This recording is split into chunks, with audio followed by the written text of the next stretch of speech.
looks like Nintendo's DS and Wii had a pretty romantic evening about 9 months ago. On November 18th, Nintendo delivered the Wii U, a new console that takes all its best genes from the DS and Wii.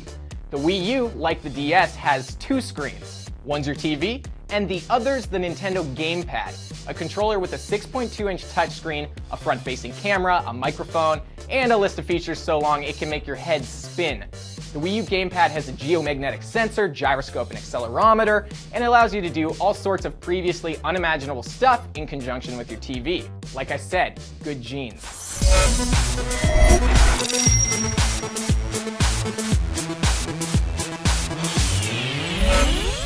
The Wii U's Gamepad might be the Wii U's main attraction, but it's far from the only progress Nintendo has made with its hardware.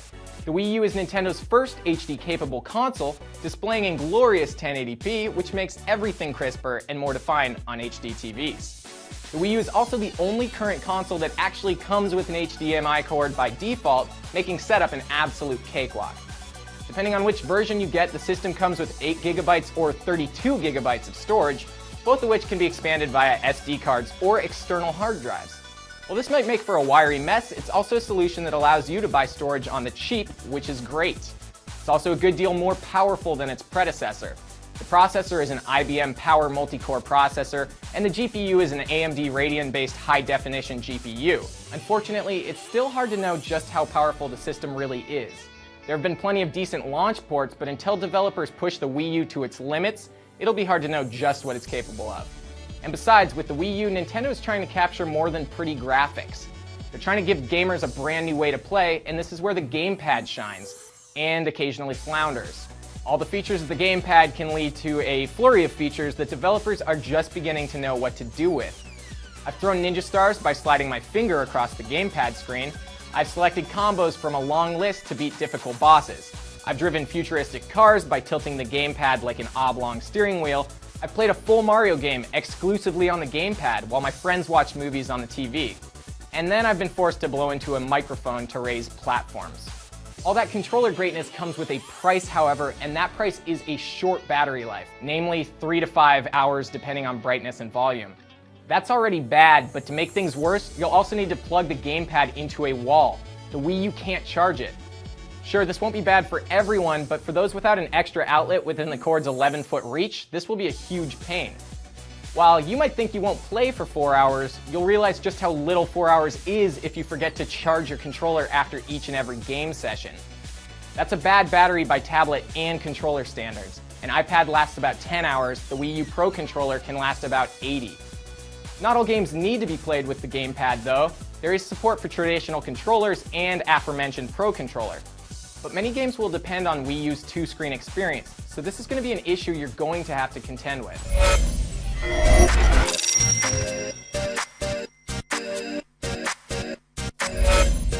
For all its hardware improvements, the Wii U has at least an equal number of software updates.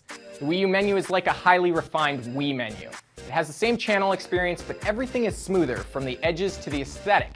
Everything except the load times. Opening a new channel is a bit like opening a new app, and various features of the Wii U range from irritating to infuriating. You'll waste anywhere from 10 to 30 seconds accessing basic features like the Wii U menu or Miiverse.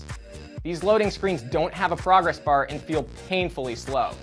Hopefully it's just sloppy software that can be patched up, but if not, these loading screens will add up through the console's life cycle.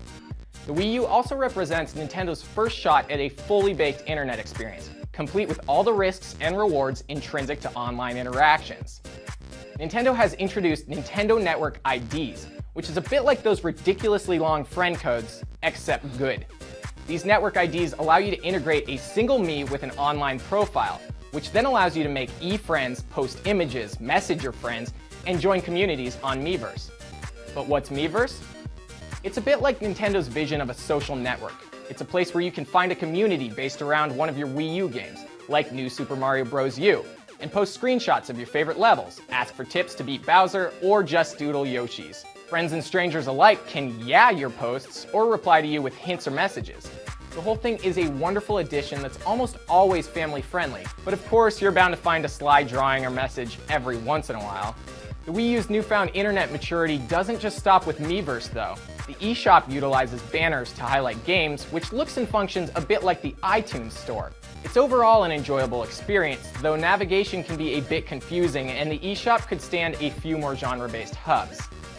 Unfortunately, with all the leaps Nintendo's taken to establish its new online presence, there are a few speed bumps on Nintendo's first real internet trek. You can't simply invite your friends into online matches from your friends list, and voice chat is all reliant on third-party developers, which means it'll continue to be a mess unless it's patched. Still, it's hard to complain too much about voice chat when I've heard what those people say about me on Xbox Live. The Wii U is backwards compatible with Wii games, and there are hundreds of great games ready to be played. If you already have Wii saves, it's a process to transfer them, and when you do, they'll live in the little Wii-only ghetto. Just clicking that channel will reboot your console and then load the standard def Wii interface, with all your old saves and content. It sucks to have to reboot your Wii U every time you want to play a Wii game, but at least it works.